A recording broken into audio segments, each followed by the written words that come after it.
반갑습니다. 저는 올해 43살이 된 이혜진이라고 해요. 호텔에서 프런트 오피스로 일을 하고 있죠.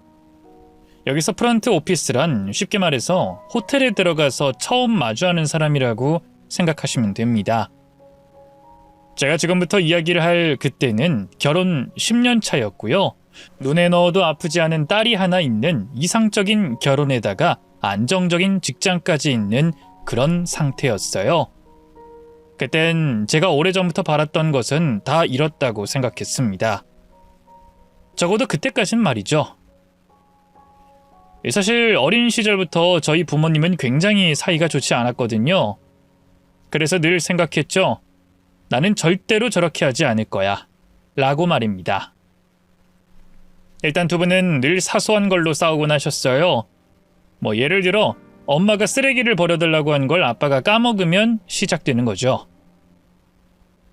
당신은 이 작은 거 하나도 들어주기 싫은 거야? 내가 언제 큰 거 바랬어? 나중에 하려고 했어. 뭐 그게 그렇게 급해? 쓰레기 못 버려서 죽은 귀신이 붙은 사람처럼 꼭 그렇게 좋아해야 되냐? 까먹을 수도 있는 거지. 사소한 일이라면서 매번 까먹는 것도 재주다. 미안하다고 하면 덧나니? 미안할 일도 많네. 그러는 당신은 남편한테 하루라도 사과 못 받으면 잠이 안 와? 별것도 아닌 일로 사람 죄인 만들면 좋냐? 그리고 말이 나와서 하는 말인데 당신 가정주부 아니야? 내가 이걸 왜 해? 뭐? 이 정도는 다른 남편들은 다 해줘. 그러셔? 그럼 다른 남자 만나. 남이랑 비교할 거면 왜 나랑 결혼했냐? 그러게 내가 왜 그랬는지 모르겠다. 당신이랑 애초에 결혼을 하지 말았어야 했는데 툭하면 가정주부라고 무시하고 본인은 뭐 그런 대단한 돈 좀 벌어오나 봐? 주말엔 손 하나 까딱 안 하고 드러누워 있는 거 보면 애는 나 혼자 낳은 거고? 좀 쉬는 게 넌 그렇게도 싫냐? 내 친구들 와이프들은 집안일만 하는 것도 아니고 나가서 일까지 하면서 집안일도 본인이 다 한다고 하더라. 왜? 내가 비교하니까 기분 나빠? 나도 기분 나빠. 매번 사람 돈 벌어오는 걸로 그따위로 말하는 거 불쾌하다고. 그럼 난 불쾌하지 않겠어? 돈 벌어오는 거 그래 좋아. 근데 적당히 돕는 신용도 못해? 아무리 결혼하고 시간이 흘렀다고 하지만 당신은 나한테 관심조차 없잖아. 마주보고 이야기하는 것도 그렇게 힘드니? 내가 뭐 좀 해달라 하면 한 번에 해줄 수 없어? 마주보고 이야기하는 게 왜 힘든 줄 알아? 나만 보면 들들 볶아서 쫓아내니까 그런 거지. 음식물에 일반 쓰레기에 주렁주렁 가지고 나가는데 마주보고 어떻게 대화를 하겠냐고. 지금 그런 말이 아니잖아. 아니긴 뭐가 아니야. 쓰레기 때문에 이렇게 나한테 시비를 걸어놓고 뭐? 또 정이 식었다 그 말 하고 싶은 거야? 당신 그놈의 정은 쓰레기를 잘 버려야 생기나 보지? 그럼 쓰레기 청소하시는 분들은 사랑이 넘쳐서 일부 다처하시겠네. 됐다. 당신이란 사람이랑 말도 안 통해. 뭐 어쩌라고? 나더러 뭘 더 하라는 거야? 나도 힘들다고. 집에 와서 단 한 번도 마음 놓고 쉰 적이 없어. 당신은 내가 누워있는 것만 봐도 짜증을 내는 사람이고 내가 움직이면 뒤를 쫓아다니면서 난리를 치는 사람이잖아. 어찌된 게 회사보다 집에 있는 게 더 숨막힐 수가 있어. 그냥 하루라도 넘어가는 법이 없잖아. 제발 좀 그만 좀 해. 마지막에 아빠는 소리를 지르고 엄마는 억울해하며 우는 거.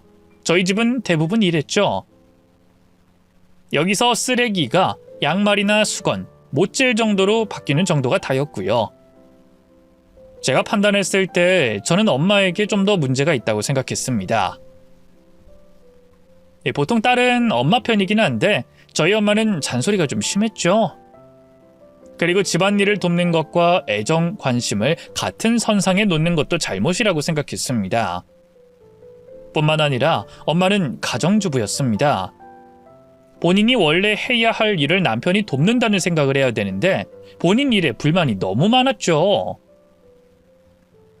물론 아빠라고 잘했다는 생각은 들지 않아요.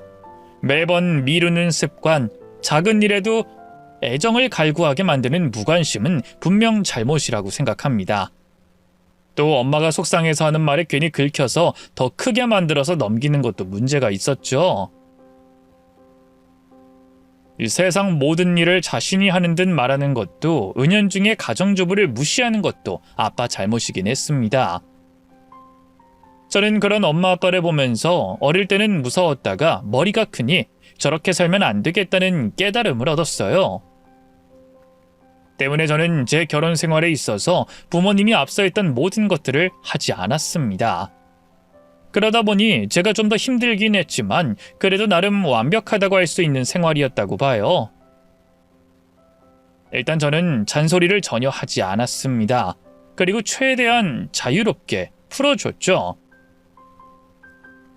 나 정말 낚시 가도 되는 거야? 나야 좋긴 한데 그래도 당신 혼자 있는 건데. 괜찮아. 재밌게 다녀와. 아이는 혼자서도 충분히 볼 수 있어. 진짜야? 화 안 내? 내가 언제 이런 걸로 화낸 적 있어? 아이, 그건 없다는 거 아는데. 그게 다른 친구들은 다들 눈치를 봐야 한다고 하더라고. 화 안 났다고 해도 그게 화가 난 거라나? 그래서 나한테도 똑바로 안 하면 이혼당할 거라고. 내가 그 말 듣고 너무 놀라서 다시 묻는 거지. 저는 그 말에 웃었죠. 난 화나면 정말로 화났다는 거 다 말하는 사람이야. 왜 속에 담아두고 화 안 난 척을 해?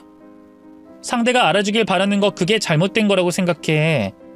몰라주면 더 화내고 그럼 오히려 감정만 더 안 좋아지는데? 또 그런 식으로 소중한 시간 보내기 싫어. 난 안 그래. 진짜? 정말 당신 최고인 거 알지? 아마 내 친구들은 부러워서 배를 잡을 거야.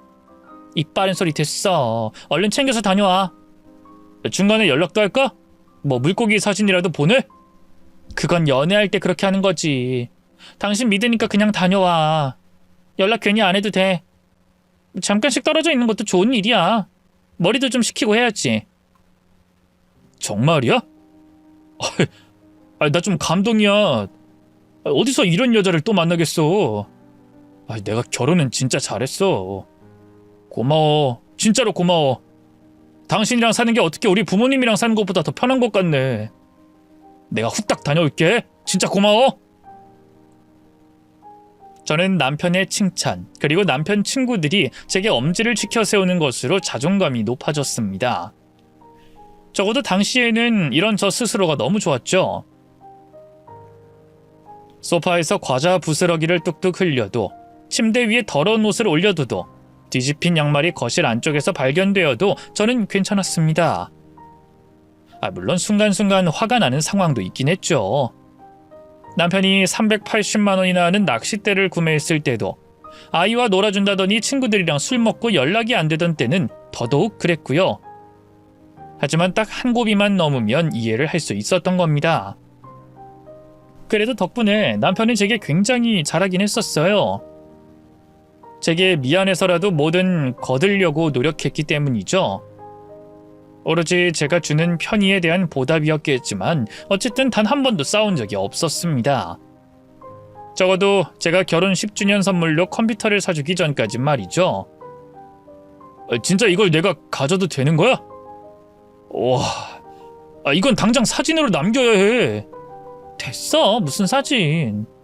날 위해서 당신 옷방을 아예 비워준 거잖아. 그것도 남편 컴퓨터 게임하라고. 모니터에 책상에 최고급 사양의 컴퓨터까지. 친구들 약 좀 올려야 속이 시원할 것 같아서 그래. 뭐하러 그런 짓을 해.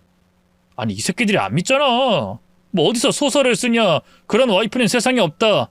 설령 초반엔 그렇다고 해도 결혼 10년 넘으면 똑같아질 거다. 근데 당신은 아니잖아. 애 돌보고 직장 다니면서 집안일까지 혼자 하는데 날 위해서 이런 것까지 해주는 사람이 어디 흔해? 당신이 하고 싶다고 그랬잖아. 게임 그거 한다고. 말이 그렇다는 거지. 잠깐 스치는 말로 했던 거고. 솔직히 여자들은 게임하는 남자 별로 안 좋아하잖아. 근데 어쩌면 당신은 꼭 그린 것처럼 완벽할 수가 있지? 소설에나 나오는 그런 여자 아니야? 난 진짜로 당신 없으면 앞으로 못 살 것 같아. 저는 그때 별거 아니다, 됐다 이러면서 가볍게 넘어갔지만 속은 달랐습니다. 봐라, 나 같은 여자 없지? 이런 감정으로 우쭐해하고 있었죠. 솔직한 말로 저처럼 살기 위해서는 뒤에서 너무나 많은 노력이 필요했어요. 막말로 아예 남편이 없다고 생각해야 했죠. 뒤집어진 양말을 보면서도 남편이 했다고 생각하지 않고 귀여운 강아지가 장난을 쳤다고 그렇게 머릿속으로 생각을 했습니다. 저희 딸 서우 유치원을 데리러 가고 데려다 주는 것도 미혼모라는 상상을 하면서 도움을 받으려고 하지 않았고요. 겉으로는 유유히 헤엄을 치는 것 같아 보여도 물속에서는 쉬지 않고 발길질을 하는 백조처럼 말이죠. 오로지 완벽한 아내, 좋은 엄마가 되기 위해 애써 괜찮은 척 해왔다고 봐도 무방합니다.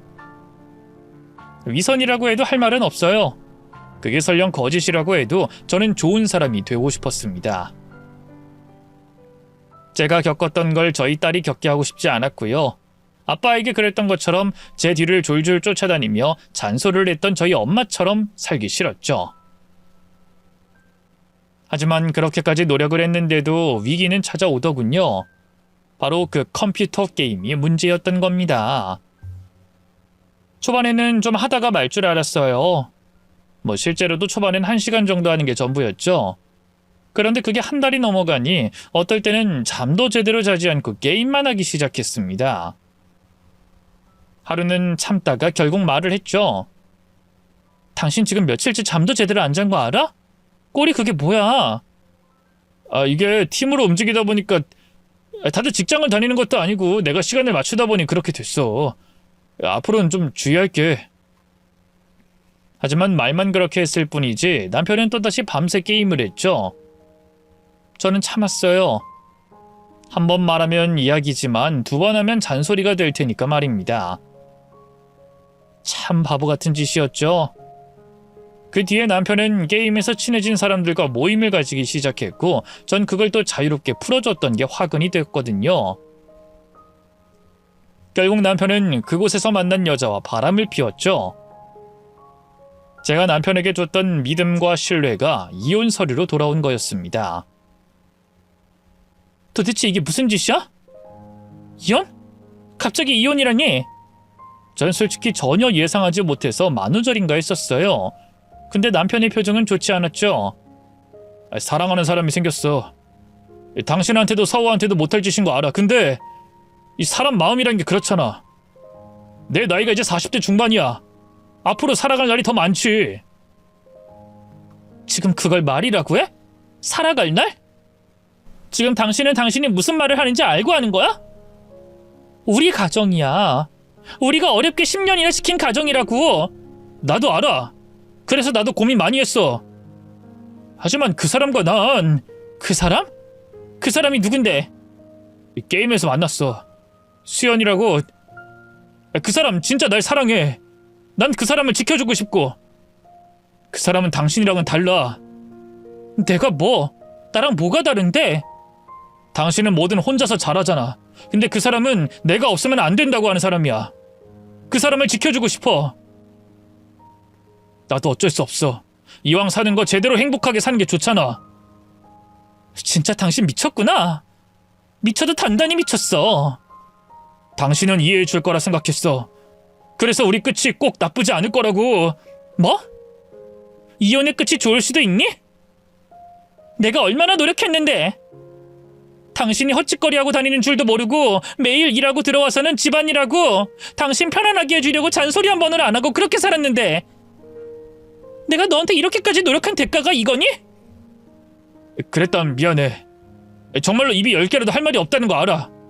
그래서 나도 각오했고. 이혼해주라. 내가 뭐든 줄게. 재산 분할 이런 것까지 가지 않아도 달라는 거 다 줄게.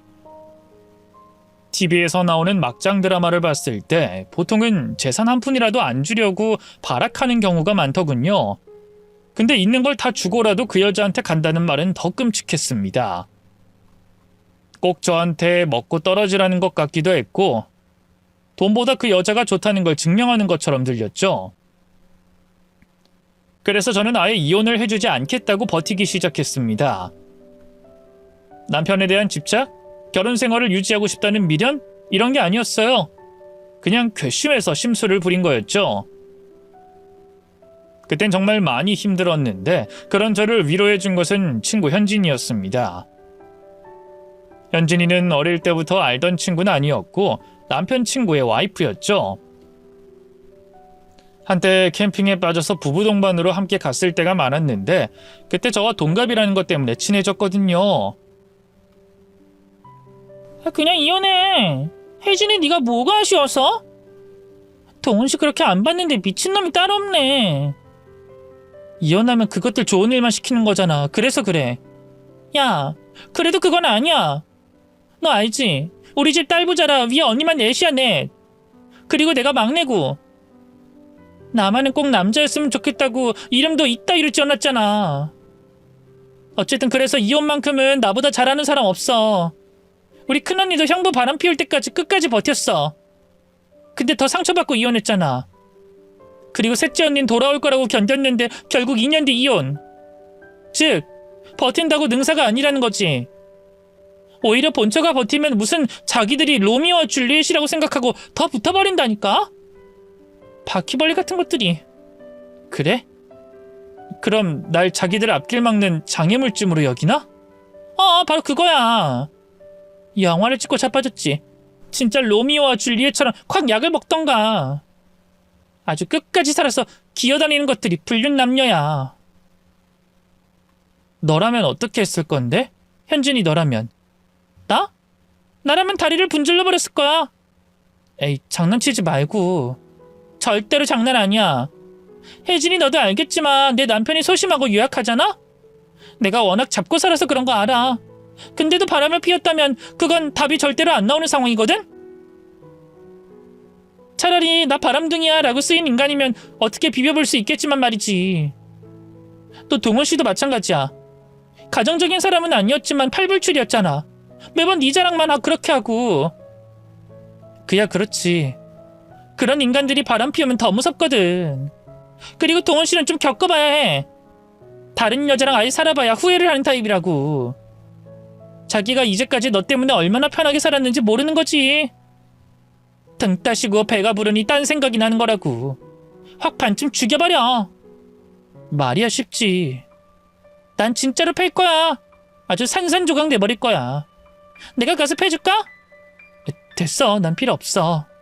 진심이야. 내 마음을 네가 좀 알아야 되는데. 털털하고 화끈한 성격의 현진이 이야기를 듣고 있으면 그나마 속이 풀리긴 했습니다. 하지만 정작 저는 그런 상상조차 할 수 없는 평범한 사람이었어요. 제가 하는 거라고는 열받아서 남편 칫솔을 변기에 넣었다가 다시 꽂아두는 정도가 전부였죠. 하지만 그렇게 얼마 버티지도 못했어요. 상상도 못한 최악의 상황을 겪게 됐던 겁니다. 일을 쉬는 날 너무 힘들고 지쳐서 제대로 청소도 못하고 부스스한 모습으로 커피를 내리고 있는데 현관문이 열리는 소리가 들렸고 남편이었죠. 저는 그냥 들어가려는데 여자 목소리에 뒤를 돌았습니다. 한 여자가 남편의 뒤에 서 있더군요.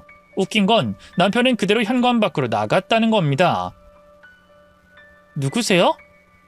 부끄러운 척 당황하는 척하던 여자의 표정은 싹 변했고 제 앞까지 왔어요. 말씀 많이 들었어요, 오빠한테. 당신이 그럼... 네, 저 수연이라고 해요. 오빠랑 결혼 약속한 사람이기도 하죠. 여자는 저를 아래 위로 훑더니 집안도 곁눈질로 살폈습니다. 뭐 엄청 대단한 분이라고 들었는데 막상 보니까 그냥 아줌마네요. 집안도 더럽고. 상상했던 거랑은 너무 다른데? 완벽한 어쩌고 노래를 하기에 조금은 기대했는데. 어쨌든 왜 왔냐면 이혼 언제쯤 가능할까 해서요. 이혼? 정말 뻔뻔하네. 나이도 어린 것 같아 보이는데 이런 짓을 왜 해? 왜 남편 빼앗긴 여자들 한결같을까? 자기는 뭐 성인군자라도 되는데 사람을 가르치려고 들고. 참 희한해요. 왜 그런 짓을 하다뇨? 사랑한 게 전부인데, 사랑했는데 하필 유부남이었던 것뿐이죠. 감정을 어떻게 조절할 수 있는 게 아니잖아요. 여자들? 그럼 전에도 이런 일이 있었다는 거야? 뭐 말이 그렇다는 거죠. 왜 하나는 꼬투리를 잡아요, 촌스럽게. 돈 때문이니?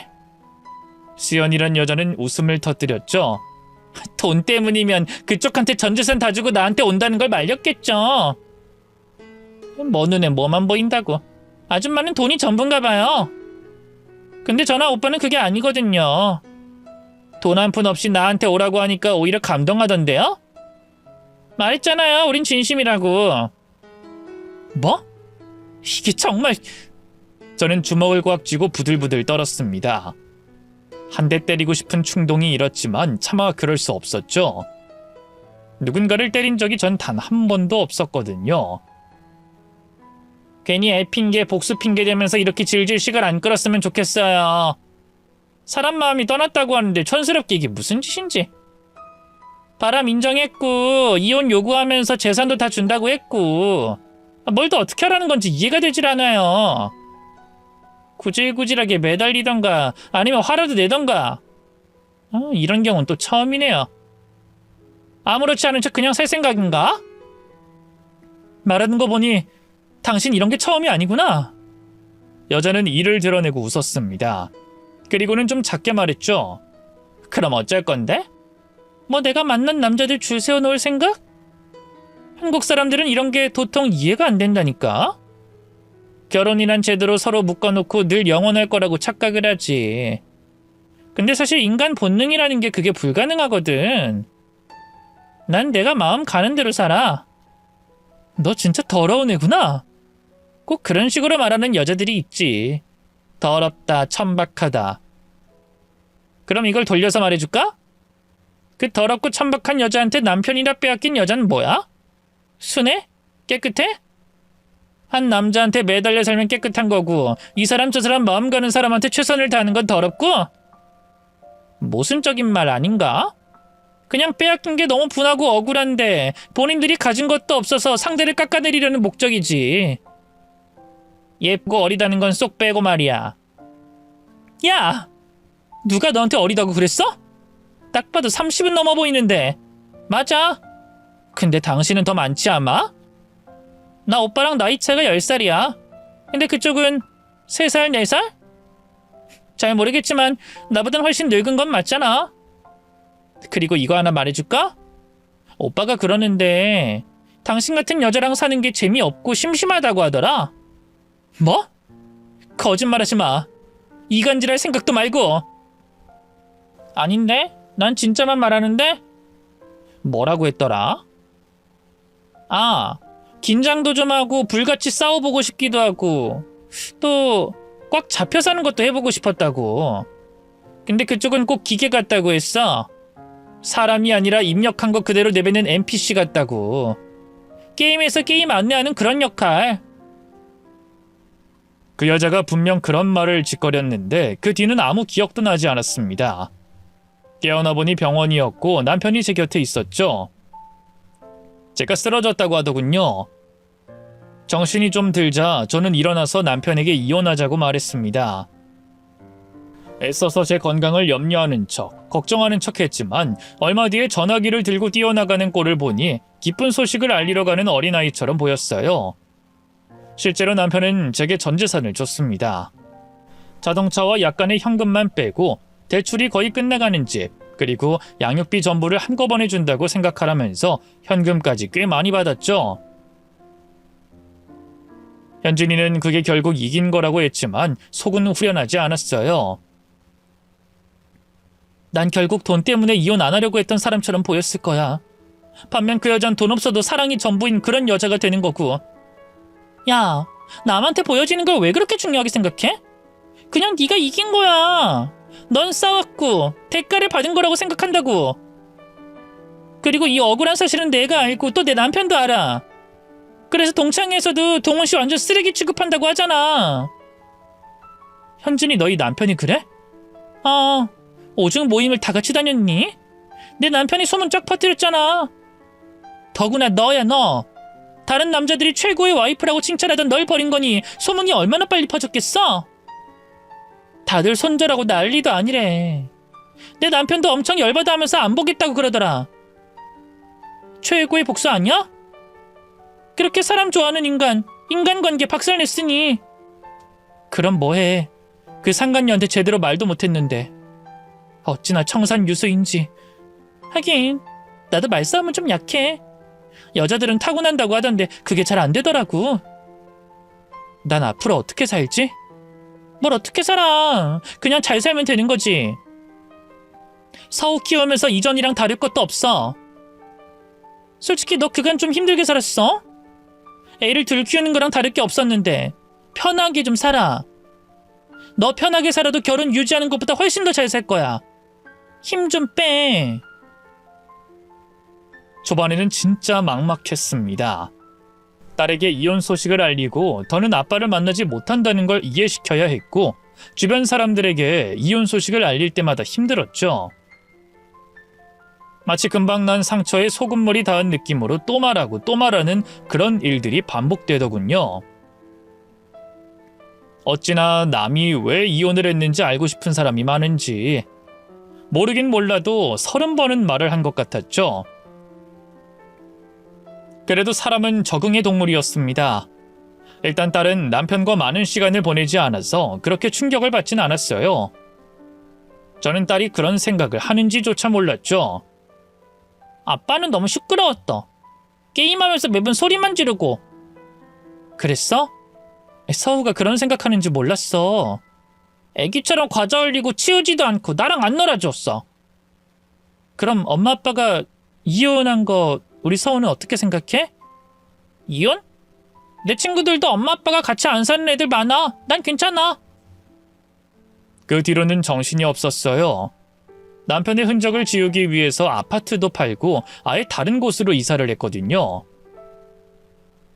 원래는 남편을 배려해서 남편 직장 근처에서 살았던 것인데 덕분에 제가 살기가 더 편해졌습니다. 뿐만 아니라 어지럽히는 사람이 없으니 집안일은 더더욱 순조로웠죠. 또 취미활동이다 모임이다 참석하면서 돈을 펑펑 썼었기에 이혼 후 돈도 더 잘 모였고요. 때문에 저는 이전보다 더 여유가 넘치게 됐죠. 그게 한 1년 반 정도 지났을 겁니다. 딸이 초등학교에 입학했을 무렵이었으니까요. 모르는 번호로 전화가 왔는데 그게 전 남편이었죠. 우는 목소리로 단 한 번만 만나달라고 사정했습니다.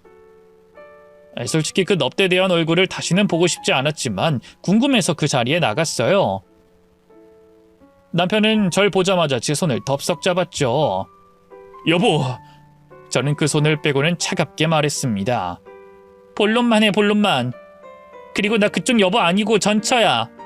여보, 나 반성 많이 했어. 정말이야. 오늘 당신 보자고 한 것도 당신한테 사과하고 싶어. 용서를 빌고 싶어서 이렇게 보자고 한 거야. 사과, 용서?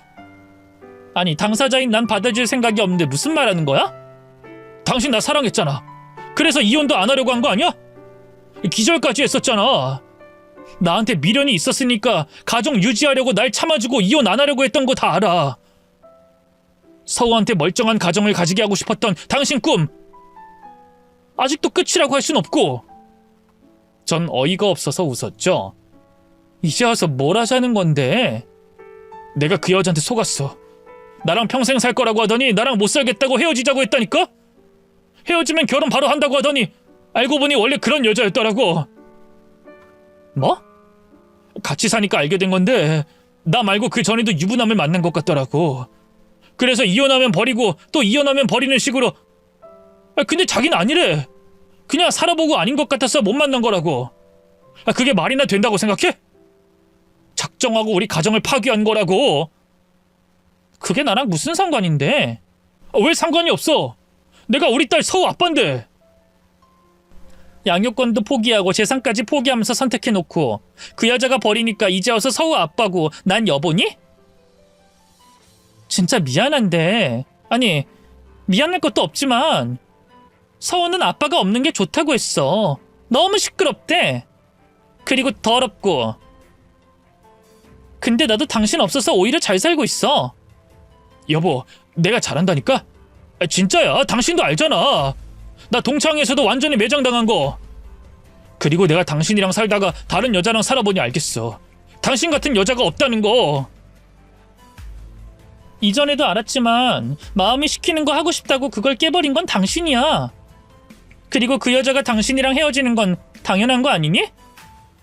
노력은 했겠지만 결국에 나랑 결혼 생활 내내 했던 짓들을 반복했을 거고 그거 아무나 버틸 수 없는 거니까. 이젠 달라졌다니까? 나도 이제 바뀔게. 그 여자랑 살면서 모은 돈도 하나도 없고 나 진짜 갈 곳도 없어. 이러다가 회사도 잘릴 판국이란 말이야. 제발. 애초에 진짜 나한테 미안했다면 내 앞에 이렇게 뻔뻔하게 나타나지도 않았을 거야. 무엇보다 나도 당신이란 인간이랑 살면서 좀 많이 지쳤어. 드디어 숨 좀 쉬게 생겼는데 당신이랑 재결합 절대로 안 해. 그래도 지금까지 혼자 있는 거면 날 그리워한 거잖아. 미쳤어? 착각하지 마. 너 같은 놈 또 만날까 봐 안 한 거니까. 제 말에 남편은 큰 충격을 받은 듯 했죠. 아마 남편은 그간 큰 착각을 했던 것 같습니다. 제 노력으로 가정이 평화로웠던 게 아니라 본인이 믿음과 신뢰를 줬기에 잘 됐다고 말이죠. 또 사과를 하고 용서를 빌면 제가 당연히 받아줄 거라는 것도요. 하지만 당신은 날 위해서... 남편이 더듬거리며 말하자 전 이렇게 말했죠. 그 여자한테 내가 게임 NPC 같다고 했다며? 여보, 그 말은 그냥 어쩌다가... 아니, 핑계대지 마. 그땐 기분 나빴는데 나도 얼추 비슷해서 뭐라고 하진 않을게. 난 내가 미혼모라고 생각했거든. 그리고 말을 정말 안 듣는 개새끼랑 같이 산다고 생각했고. 나도 당신이랑 비슷했어. 그니까 당신이랑 결혼 생활이 딱 그랬던 거야. 미혼모? 개새끼? 그니까 착각하지 말라고. 널 위한 게 아니라 내 가정을 위해서 애썼던 거니까. 앞으로 이런 비슷한 일로 또 찾아오면 그땐 접근 금지 신청할 거야. 제발 내 평화로운 일상을 방해하지 말고 사랑을 또 찾아가든 게임하고 낚시를 하든 멋대로 하고 살아. 진짜 속이 후련해졌습니다. 넋이 나간 남편을 두고 일어났는데 그렇게 통쾌할 수가 없었죠.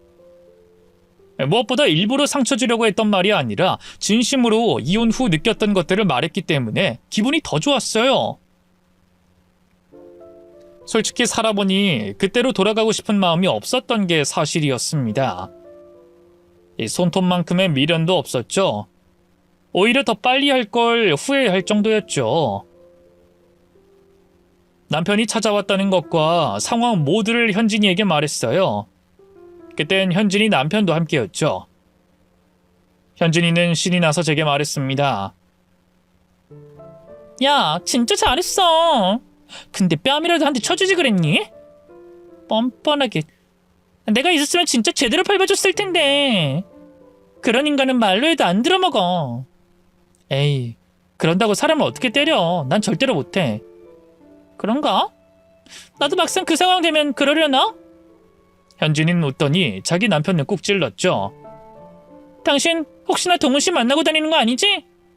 그러자 현진이 남편은 고개를 저었습니다. 절대로 안 봐. 내 친구들도 다 안 보고. 미친놈. 감히 그런 짓을 저지르고 뻔뻔하게 동창회 나오는 꼴은 절대로 못 보지. 전화기 보여줘? 증거 보여줘? 됐어. 왜 이렇게 오바야? 어쨌든 보지 마. 이전엔 당신 친구였지만 혜진이는 지금 내 친구야. 배신하면 가만 안 둘 줄 알아? 남자의 의리 어쩌고 이러기만 해. 안 봐. 돈이 걔는 이 정도 당해도 싸. 아니 더 크게 혼을 내야지. 돈 좀 버는 거 빼면 뭐 볼 것도 없는 놈이. 바람도 주제를 알고 피우는 거지. 걘 사회적으로 매장감이야. 전 오히려 그 반응에 좀 더 놀랐습니다. 제 남편과 중학교, 고등학교, 대학교, 군대까지 함께 나와서 자취까지 함께 할 정도로 돈독했거든요. 더구나 남편과는 성격이 아예 달라서 유순하고 착한 사람이었죠. 주로 제 남편이 여기저기 끌고 다녔기에 미안할 정도였고요. 그런데 바람을 피웠다는 걸 안 이후로 완전히 차가워졌죠. 오래된 친구인데 저렇게 할 수 있나? 의아하긴 했어요. 그래도 워낙 아내인 현진이에게 잘하기도 하고 잡혀 살았기에 그러려니 하긴 했습니다. 현진이 말이라면 뭐든 잘 들어주는 남편에 시원한 성격이라 걱정거리 하나 없어 보이는 현진이에게도 고민은 있었죠. 이번에도 병원 갔는데 임신은 아니라고 하네. 지금 벌써 3년째인데. 시험관도 많이 힘들다고 하는데 너무 무리하지 말고 마음 편안하게 가져. 이번에도 안 되면 포기해버리려고. 아이가지로 일부러 일도 그만뒀는데 가정주부가 내 체질은 아니라서. 나도 일 시작해야지. 그러고 보면 넌 진짜 대단해. 임신하고도 지금까지 일 거의 안 쉬었잖아. 육아휴직 낸 게 전부고. 왜? 너도 잘 살잖아. 그 정도면 최고지. 아내 말 그렇게 잘 들어주고 집안일까지 거들어주는 남편이 또 어딨어. 그런가? 그냥 날 무서워해서 그러는 것 같긴 하지만 나름 괜찮은 사람이긴 해. 수면 위는 평온했지만 물밑은 그렇지 않았던, 저희 집처럼 다른 집도 사정을 들어보면 어느 정도의 고민을 안고 살아가고 있었습니다. 약간의 불만, 그리고 작은 만족, 그것으로도 결혼을 유지할 수 있다는 걸 알게 됐죠. 때문에 저 역시도 큰 욕심 부리지 않고 일에 몰두하고 저희 딸을 잘 키우는 것만 신경을 썼습니다. 그렇게 여느 때와 다름없는 날이었어요. 호텔에 출근해서 객실 상황 살피고 전날 있었던 일들을 직원에게 보고받고 있었죠. 제가 일하고 있는 곳이 호텔이라고 앞서 말씀을 드렸는데 보통 호텔은 등급으로만 생각하는 분들이 많다는 걸 압니다. 뭐 4성이다, 5성이다 이렇게요. 하지만 단순한 등급 이전에 나뉘는 또 다른 기준도 있어요. 뭐 예를 들어 유명한 포시즌 같은 경우는 럭셔리 호텔로 콘시어지 서비스, 스파, 고급 식당 등을 갖추고 있죠. 또 도시명에 주로 있는 호텔은 부티크 호텔, 휴양지에 있는 호텔은 리조트 호텔이라고 합니다. 그리고 제가 근무하는 곳은 비즈니스 호텔이고요. 출장객을 주요 고객으로 하는 호텔이라고 생각하시면 됩니다. 편리한 위치와 비즈니스 센터 등 업무에 필요한 대규모 회의실과 같은 컨퍼런스 시설이 갖추어져 있는 게 특징이라고 할 수 있죠. 뭐 용도가 좀 나눠져 있다고 하더라도 다양한 고객들이 오긴 합니다. 커플이나 부부도 방문을 하고요. 출장으로 혼자 잠깐 와 있는 분들도 많아서 오히려 고객층이 다양한 편이죠. 대부분 조용하게 머물다 가는 일이 많아서 딱히 시끄러운 일이 없는 호텔이었는데도 그날은 어쩐지 부산스러웠습니다. 직원에게 물어보니 사색이 되어서 말하더군요. 어제 체크인한 고객님인데 방에 벌레가 있다면서 난리가 났어요. 여치인지 메뚜기인지 그런 게 있나 봐요. 그래서 청소하시는 분들이 들어가서 찾고 저희가 들어가서 찾고 그랬는데 벌레가 안 보이더라고요. 지금 아직도 난리예요. 아까 매니저님이 올라가셨어요. 근데 더 높은 사람을 불러오라고. 아니 방을 바로 변경을 해줬어야지. 아니면 환불을 해주던가. 사람만 올라가면 되겠어? 이미 권해드렸죠. 근데 방을 바꿀 생각도 환불할 생각도 없다고 무조건 잡으라고. 그래? 그럼 내가 한번 올라가 볼게. 근데 직원이 절 잡고는 울상이 되어 말했죠. 이런 말을 하지 말라고 하셨지만 진짜 진상인 것 같아요. 차라리 남자인 지배인님이 올라가는 게 좋지 않을까요? 내가 관리자인데 내가 먼저 가는 게 맞지. 그리고 진상이란 말은 하지 마. 우린 서비스직이야. 불쾌하더라도 그만큼 돈 받고 하는 일이고. 다들 데스크 직원이라고 하지만 엄연히 저희에게도 직급은 있었습니다. 저는 오래 근무를 해왔기 때문에 직원 매니저를 관리하는 사람이었고요. 그런데 제가 올라가려고 했을 때 한 여자가 신경질적으로 데스크로 왔습니다. 그리고 저는 순간 얼어버렸죠. 아줌마, 내 방에 벌레가 나왔어. 일 처리 이런 식으로 할 거야? 매니저인지 뭔지 난 모르겠고 여기 사장 나오라고 그래, 사장!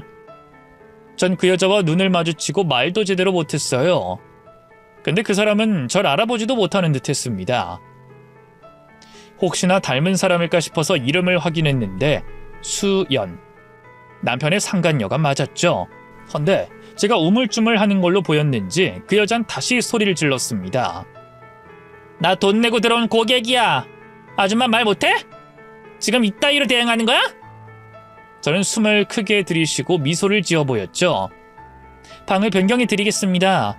물론 이런 불상사로 인해서 불쾌하신 부분은 사죄드리고요. 보상이라고 할 순 없지만 좀 더 넓고 쾌적한 방으로 이동 돕겠습니다. 필요 없다고. 당장 잡아, 당장! 아줌마가 하는 일이 뭐야? 호텔 데스크나 보는 주제 어디서 위선을 따라! 얼른 해결해! 저는 꾹 참고 그렇게 그 사람의 뒤를 따라서 방으로 이동을 했습니다. 헌데 방문을 열고 들어간 순간 한 남자와 눈이 마주쳤고 그 자리에서 전 경악을 했죠. 그 남자는 절 보자마자 발작하듯 놀라더니 이불 속으로 얼굴을 집어넣었습니다. 하지만 몇 초 지나지 않아서 튀어나오더군요. 그 인간의 얼굴에 어디에서 나타났는지 모를 벌레가 붙어 있었고요. 여자는 그걸 보더니 비명을 꽥 질렀습니다. 잡아! 당장 잡아! 저기 있었어! 저기! 순간 현진이의 얼굴이 떠올랐고 그 인간이 전 남편에게 했던 말들이 떠올랐죠. 동창이의 소문까지 내고 매장시켜야 한다고 열을 냈던 거 말이에요. 그저 남의 가정사인데도 왜 그렇게 열을 올리나 했더니 그 이유가 이거였던 겁니다. 수연이란 여자 때문에 두 사람의 사이가 나빠진 게 확실했죠. 단전에서부터 분노가 치밀더군요. 그래서 저는 성큼성큼 다가가 그 인간의 뺨을 날렸습니다. 그리고는 정중하게 인사했죠. 벌레 잡아드렸습니다. 이러고 나가려는데 그 사람이 절 잡더군요. 말하지 말아주세요. 제발요. 솔직히 남의 일 아닌가요? 가정을 일부러 깬 그런 짓은 안 할 거잖아요. 현진이 봐서라도 제발 제가 부탁드릴게요. 네? 저와 오가는 말을 이해하지 못한 수연이란 여자가 끼어들었죠. 뭐야? 오빠 이 여자 아는 사람이야? 방금 오빠 뺨을 때렸어. 누구야? 누군데? 그랬더니 남자는 당황하며 고개를 흔들었는데 여자는 다시 물었고 결국 대답했습니다. 동훈이 와이프 전처. 너도 알잖아. 제발 조용히 좀. 여자는 절 보더니 그제야 생각났다는 듯 활짝 웃었죠. 아, 그때 그 여자?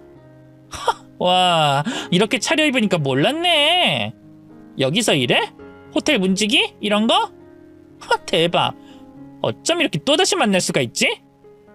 알죠? 나 그쪽 남편이랑 헤어진 거. 그래서 바로 반품했는데 잘 받으셨어요? 저는 기가 차서 웃었습니다. 이번에 또 유부남이네? 야, 고객님이라고 해야지. 어디서 반말이야? 문지기면 문지기답게 굴어. 그리고 유부남인 게 뭐?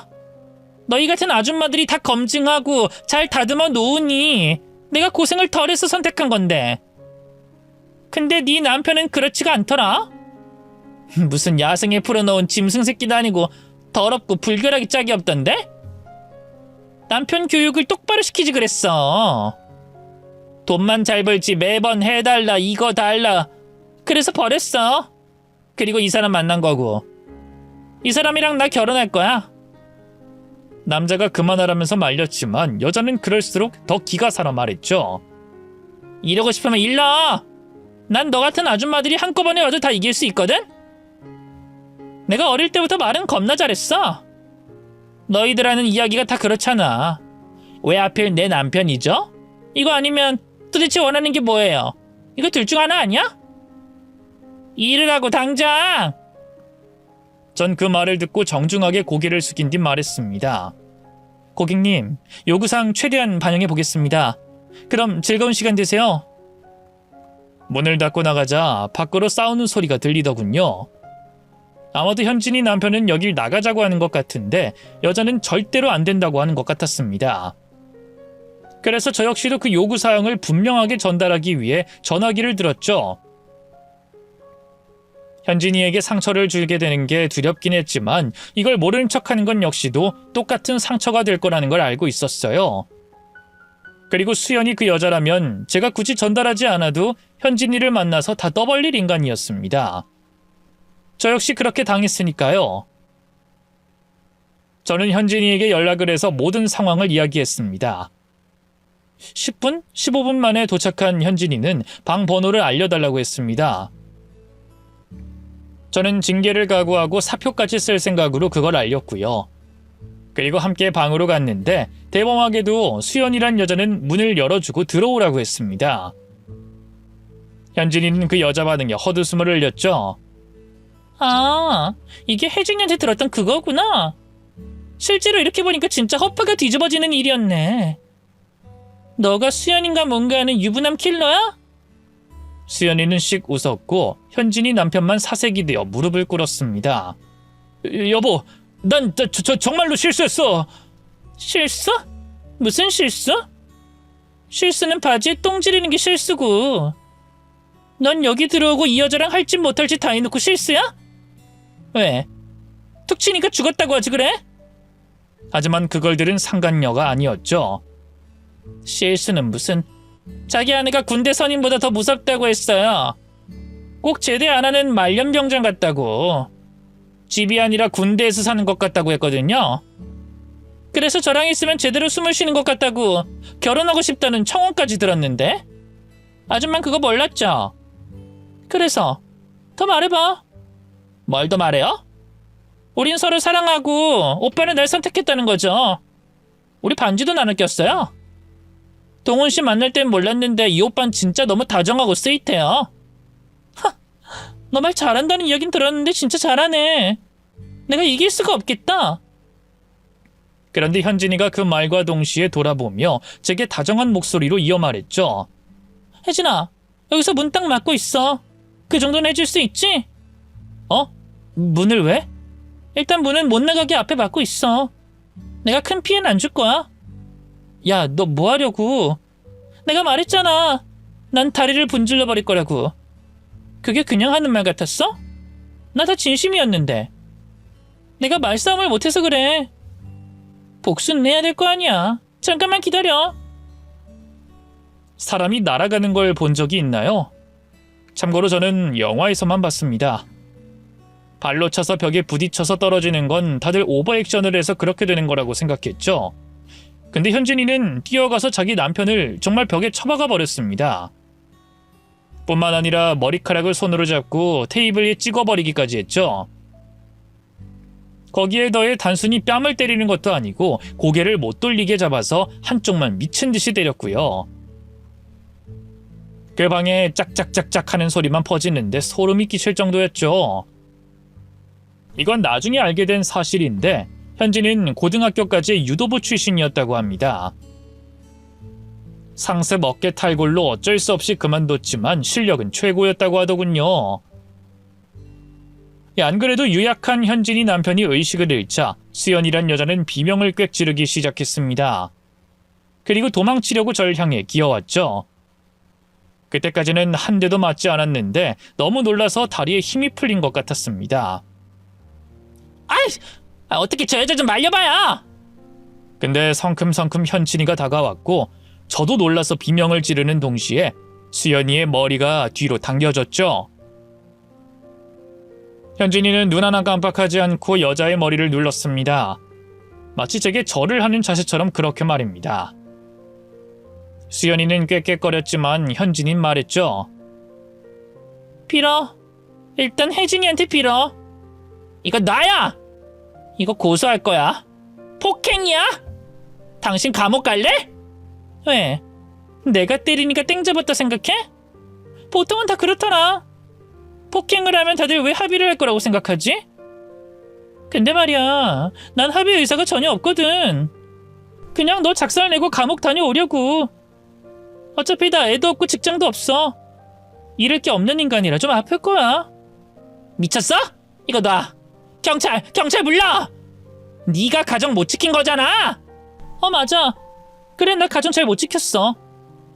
그러니까 너 같은 도둑년한테 남편 빼앗겼지. 저거 가지고 싶으면 가져. 나도 저런 인간 필요 없으니까. 넌 남의 것 빼앗으면서 본인이 우월하다고 생각하지?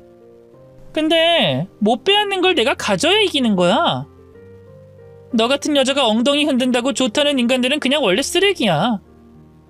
그러니까 넌 쓰레기를 줍고 다니는 여자야. 알았니? 현진이는 머리채를 질질 끌고 가서 이불을 덮어놓고 때렸습니다. 그러다 그대로 끄집어내서 뺨을 갈겼죠. 결국 그 여자도 얼마 뒤 싹싹 빌더군요. 제 앞에서는 당당하고 뻔뻔하게 말도 잘했는데도 이건 아니다 싶었던 겁니다. 이러다가 진짜 죽을 수도 있겠다는 생각이 들었는지 제게도 무릎을 꿇고 두 손을 모았죠. 제발 좀 살려주세요. 제가 다 잘못했어요. 제가 어릴 때 부모님이 이혼하시고 엄마가 계속 재혼을 하고 아마도 그래서 제가 뭐가 잘못된 것 같아요. 다시는 안 그래요. 진짜 착하게 살게요. 제발요. 네? 화난 현진이를 말리고 제가 설득 끝에 거기서 끝내긴 했는데 역시 고소는 피할 수 없었습니다. 현진이 남편은 결국 죄를 반성하며 고소하지 않았지만 수연이란 여자는 온갖 진단서를 끊어서 했죠. 합의는 절대 하지 않겠다고 현진이는 버텼지만 제가 대신 그 여자에게 합의금을 전달하고 상황을 끝냈고요. 뒤늦게 알게 된 현진이는 제게 따졌습니다. 도대체 왜 그랬어? 왜? 아니, 어차피 초범이라 나와도 얼마 안 살 텐데 그 거액을 왜 줘? 그런 여자 때문에 너 이름에 뭐가 남는 거 싫어서. 무엇보다 나한테도 책임이 있다고 생각했고. 합의금 물어줬다고 진 거라고 생각하지 마. 너도 나한테 그렇게 말했잖아. 잘 사는 게 이기는 거라고. 잘 살아줘. 현진인 제 설득에 금방 누그러졌죠. 하지만 저도 그렇게 한 이유가 있었어요. 혹시나 해서 판례를 찾아봤는데 부정행위에 대한 정신적 고통이 있다 하더라도 법적인 절차를 통해 문제를 해결해야 하며 폭행을 저지르는 경우 처벌받을 수밖에 없다고 했습니다. 처벌 역시도 가벼운 수준이 아니었고 현진이의 경우는 운동을 해왔던 사람이었기에 특수폭행으로 들어가면 골치가 아파질 것 같았죠. 물론 그것 외에도 저를 대신해 사과를 받아준 것도 제게 했던 말들이 진심이었다는 것도 알게 됐으니까 돈은 하나도 아깝지 않았습니다. 덕분에 둘도 없는 친구를 얻게 됐고요. 그렇다고 폭력을 행사한 것을 두둔할 생각은 없습니다. 다만 이 수연이라는 그 여자에게는 날카로운 말이나 복수보다는 훨씬 더 효과가 있었다고 확신하죠. 어떤 사람은 말로 상처를 받지 않고 타인에게 공감도 하지 못하기도 하니까요. 어쨌든 그 일로 현진이는 이혼을 했고 현재는 직장 다니면서 잘 지내고 있습니다. 행동이 거칠고 말은 아무렇지 않은 척하지만 아마도 저와 비슷하게 상실감을 겪고 있는 것 같더라고요. 앞으로 제가 더 큰 힘이 되어주려고 노력할 생각입니다. 이 일을 겪고 나니 남편에게 잘해도 반대로 남편을 억압해도 어차피 바람을 피울 인간들은 바람을 피우는 것 같아요. 그러니 피해를 입은 사람들이 오히려 잘못을 본인에게 찾지 않았으면 좋겠습니다. 세상에 남의 남자 혹은 여자를 밝히는 그런 인간들, 아내, 남편이 있으면서도 바람 피우는 것들이 천벌받길 바라며 끝까지 이야기를 들어주신 분들에게 감사를 전하고 싶습니다. 다들 고마워요.